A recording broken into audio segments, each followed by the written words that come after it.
I'm Scott Bateman. I'm from the University of Prince Edward Island, and this is work that I did with my former lab mates and supervisors at the University of Saskatchewan over the last couple of years. So what I'm going to tell you about is our work on trying to balance our larger research program on balancing games in terms of player balancing. And we did in this case in balancing racing games. So our research shows that player balancing, and here we're talking about techniques that try to make games more competitive for players with different skill levels, they actually work quite well in racing games. So I'm going to show you some techniques that lead to significantly closer races based on a number of measures. So you may be familiar with the idea of game balancing, where we're trying to make games fair. And here, a fair game is one where all players have an equal chance to win in terms of the mechanics of the game. So the outcomes here are based purely on skill. Player balancing instead recognizes that all players don't have equal skills, and sometimes they have large gaps between their skills, but they still may want to play games together and have a good experience together. And so what we want to do with game balancing is try to balance the level of, or narrow the gap between the levels of skill between players so that everybody can have a good experience. So player balancing does this by trying to alter game mechanics to make up for that skill differences. So the goal here is to make the game more competitive and then hopefully make it more fun and more enjoyable for all players. And we also aim to make the game perhaps less frustrating for a novice player who maybe doesn't have as high skill, and so they may get discouraged if they're not able to play at a high level. And we might want to make the game less boring for a highly skilled player who is not sufficiently challenged by the people they're playing with. So there's been recent work that looked at that people actually have a really strong preference for games that have more suspense. And so here suspense comes from not knowing the outcome. And in racing games, of course, suspense comes from competition, right? The more that the more that players are competing with one another, or feel that they're in a tight competition, the more suspense that generates. And so hopefully the more that they'll enjoy the game. So, but what is it about racing in particular that makes a game feel competitive? Well, of course, we have the idea of, having a chance of winning or losing, right? So if we have different skill levels, we might not actually have an equal chance to win or lose. But if we do somehow feel like we have a chance of winning, then it's going to add to the suspense of the game. It's going to increase our enjoyment, increase the feeling of competition. But there's other things that happen during the game. Of course, winning or losing only happens at the end of a race. But there's other things during the race that occur. For example, if a leader is within range, I can see the leading cars and I think I can catch them, then I'm going to feel like it's more of a competition. And if I actually exchange the lead with the leader, whoever the leader is, then I'm going to feel like I'm really competing and, I'm up to the task. So what's important to note here is not all about winning. There's other things that can happen in a race that make it feel competitive. So I'm going to tell you a little bit about racing games before we go on with what we did. So we were thinking about what leads to good performance in racing games. There's three basic mechanisms that we could identify. There's steering, top speed, and acceleration. Here, steering, we're talking about somebody's ability to follow an optimal path through a course. So here you see a picture of Forza 4, and somebody's able, and they actually have an assistance technique there where it displays the optimal path through the course. And so somebody's ability to follow an optimal path, with or without an assistance, their ability to avoid obstacles and to stay on the course, determine their level of performance. And of course, there's top speed. The more time I spend at my top speed, the better I'm going to perform. And there's also the idea of acceleration, right? How fast can I reach my top speed? Can I slow down when it's appropriate? And can I get back up to speed when I need to? So those are the three basic mechanisms. Now there's a recent study that looked at a whole bunch of mechanisms in Forza 4. I'm not going to talk about these in depth, but we know that people, so this study was a log-based study of single players in Forza 4, and they found that people actually use these assists, and they they keep using the assists after they become more expert. So this indicates that people are willing to kind of trade in a pure racing experience for having enjoyment in the game because they're using these assists, which maybe detract from the simulation aspect of this game. Now there's also other types of assists, and here's one in Mario Kart, which is called the Bullet Bill power-up. So when you're in the last place in Mario Kart, you can get this power-up, and you'll instantly zoom to the front of the pack, and then, they're using this technique to increase the, level of suspense, the competition for somebody who's performing really weakly. Of course, everybody knows what's going on and how you got to the front of the pack, and it wasn't necessarily on your skill level. It's based largely on this power-up. And so this is a really obvious technique, and of course, you couldn't imagine a technique like this in Forza 4. It just wouldn't suit it. So, in order to study the player balancing in games, we developed our own game, and we did a study on it. So, here's the game that we used. It's a two-player racing game based on XNA Racing, which is an open-source game that comes with the XNA framework. And it was a really great game to work on because it looks pretty good, and we were able to control the code at a really fine grain. And so what you see here is that there's two players racing. We added in the multiplayer aspect of it. This wasn't originally part of the game. It's only a single player game. And players basically just have to focus on steering on the course, their speed, and acceleration and braking. And so you saw there that blue car just hit the wall. And so that's the main thing that you have to avoid in this game, is because if you hit the wall, then there's a big penalty for it. You slow down and you lose all your speed. The other thing that this points out is that even in this simple game, making a mistake like that can have a big outcome in the game. And so this blue player can't even see the yellow player, can barely see them on the horizon. And so this is an example of when in racing games, the game can actually degenerate to this kind of two people playing a single player game. There's no competition here, really. And so, that can ruin the experience for people. So we thought about, how can we balance this racing game? So there's three basic questions that we have. How can we assist people? Who can we assist? And when can we assist them? So of course we can assist people, and the way we did it in our game was based on those three basic mechanisms that I just told you about: steering, top speed, and acceleration. But still there's a big question of, how much assistance should we be giving, and how can we do it? But we had kind of a strong criteria that we didn't want to make it overly obvious. We didn't want to have it behave like the Bullet Bill power-up, because the Bullet Bill power-up's only, appropriate for a fine slice of all racing games. We were looking for techniques that could be applied more widely to racing games. The other question is, who are we going to assist? Well, we know we can assist weak players, but we also had the idea that perhaps we can apply these mechanisms in sort of a way to handicap stronger players, right? So we have less skilled players that we could give assistance to and help them, but we could also handicap the stronger players using those mechanisms I talked about to kind of narrow the gap between the skill differences. So we did a pilot study on noticeability using the game, and we combined the three different mechanisms, which were steering, acceleration, and top speed, in different ways and at different levels. And we were trying to figure out, what levels should we be using? Do they work well together? How does hindrance work? And how do people notice, assistance and hindrance? So what we found is that players didn't notice hindrance at all, which was really interesting because, as far as we know, hindrance hasn't really been studied in player balancing before. And players did notice assistance, but which is interesting because it's kind of different from how people notice hindrance, but they also vastly underestimated the level of assistance that they were actually receiving. And we found that the mechanisms can actually be combined, and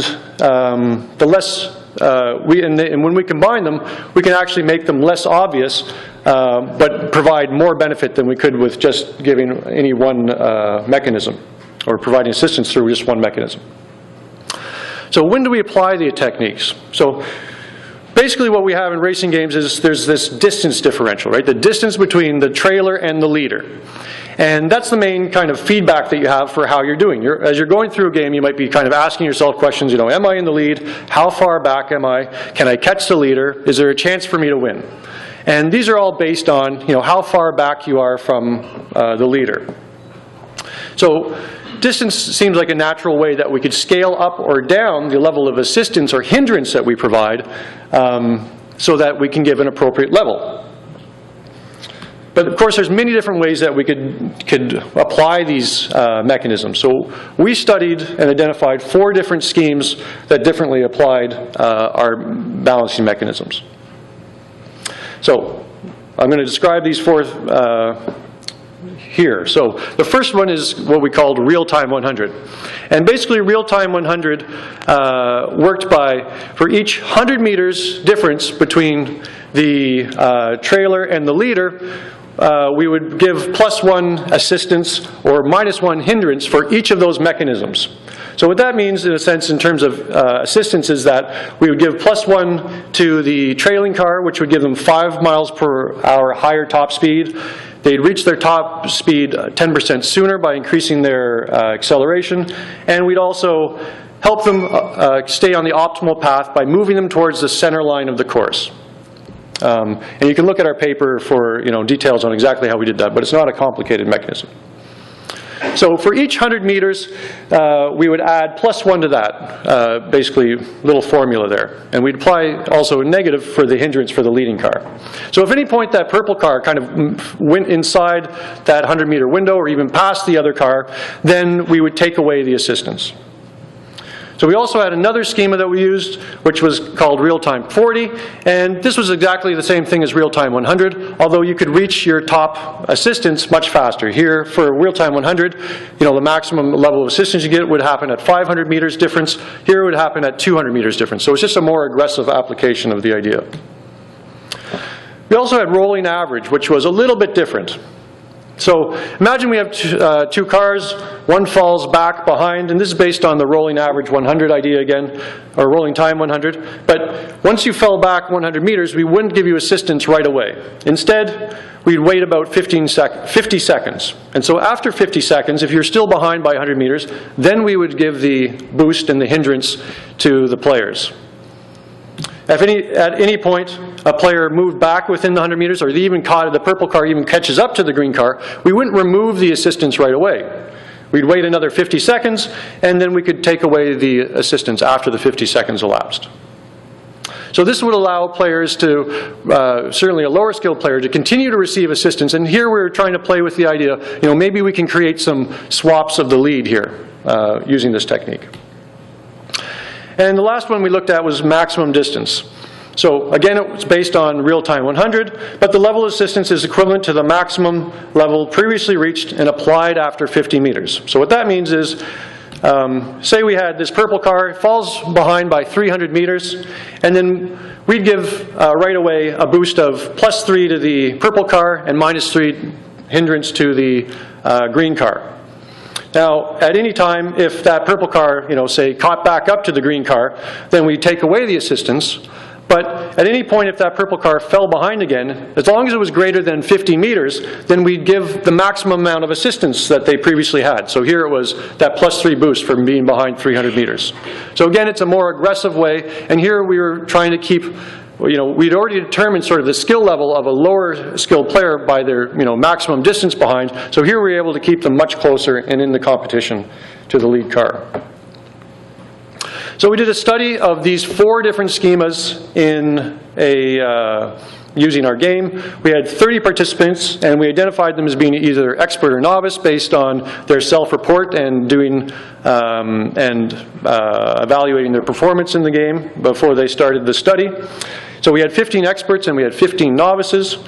And we told people that they were playing a real person in another lab. So everybody saw this screen here. They were told that their opponent also saw this screen. So the local player was on the right and the remote player was on the left. So they saw what the remote player saw as well.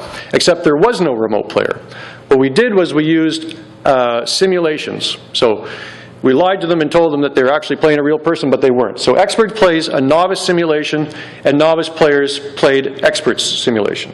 So a little bit on the simulation. So these were based on pre-recorded traces of experts and novices. We added in some variability, so it made it feel really realistic, like nobody could tell they were actually playing a simulation. And we did that because it provided a really consistent and reliable level of performance and allowed us to apply assistance and hindrance directly to the game controls, including the simulated players. So in our evaluation, we were interested in which adaptation scheme worked best, but also we were interested in what effects they had on play experience. So, and here we were looking at those kind of metrics of competition that I described earlier, wins and losses, distance between cars, and lead swaps. We also asked people about their subjective experience. So I'm going to show you the results now fairly quickly, but remember this is a between subject study, so you can't compare novice to expert here because they didn't play each other, right? The novices played simulated experts, and the experts played simulated novices. So on the left-hand side you see the novices, and this is the wins and losses, or the win rate essentially, that the novices were able to achieve. So you can see that in the control condition there's no bar there, there's no blue bar. That's because the novices, when in the control condition, never beat the simulated expert. And this was also true for our real-time 100 and real-time 40 techniques. They weren't aggressive enough to provide the novice with any wins.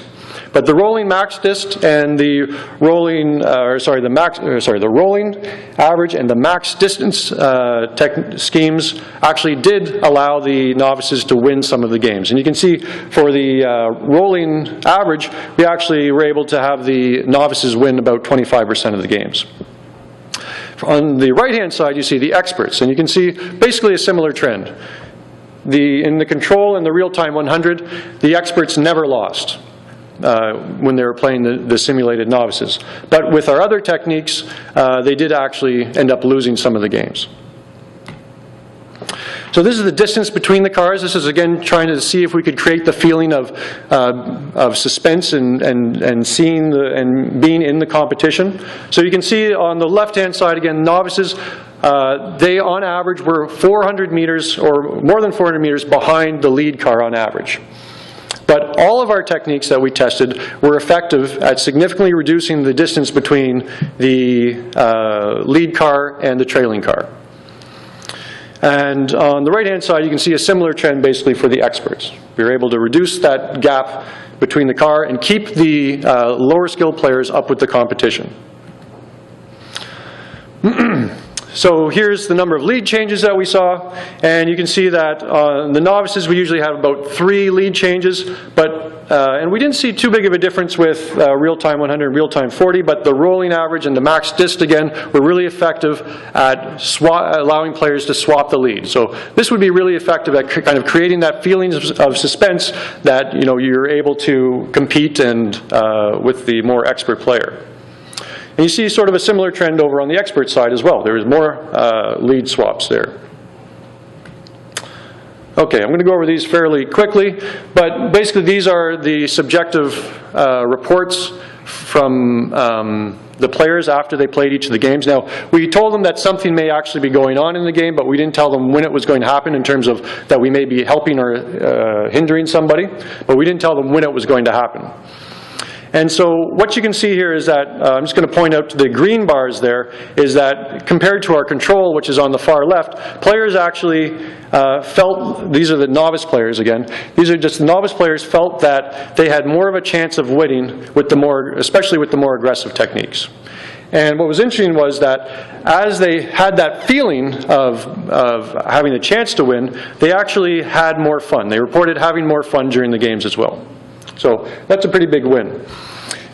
In terms of the experts, what we found was they didn't change kind of their ratings of enjoying the competition, having a chance of winning, or having fun, but they did pick up on the fact when their opponent was getting sort of an unfair advantage through the assistance techniques, especially for that rolling average there. You can see the bar is quite a bit higher. And so they were aware that something was going on. But you'll notice here that even though they were aware something was going on, they didn't seem to care because they didn't change their ratings of having fun or enjoying the competition. So this is a fairly, again, a good thing. So to summarize, player balancing works really well in racing games. And the different schemes we looked at work differently when we're using them to apply the different balancing mechanisms. So we found that the rolling average works best for lead swaps, that the maximum distance was really effective for keeping cars really, really close, but maybe not having the outcome be changed as much. Both rolling and max distance helped novices win some of the matches or the races, and real-time 40 works well as well, but it's not as aggressive. So it's also a good technique if you're not looking to necessarily change outcome in the game, if you want to be safe about that. So we also found that combining the different mechanisms, which were top speed, steering, and acceleration together, allowed us to increase the level of assistance and do it in a less obvious way. And what's interesting here is that, we found that even though people could detect our techniques, they didn't seem to care about it. But we still think there's a bit of a sweet spot here, right? We have techniques that aren't overly obvious. We think during the games, people aren't constantly reminded that they're getting help. And they, even though they detected it some of the time, we saw that when, cars were within range and when the competition was tight, we'd see participants lean into the screen a little bit because they were feeling the suspense.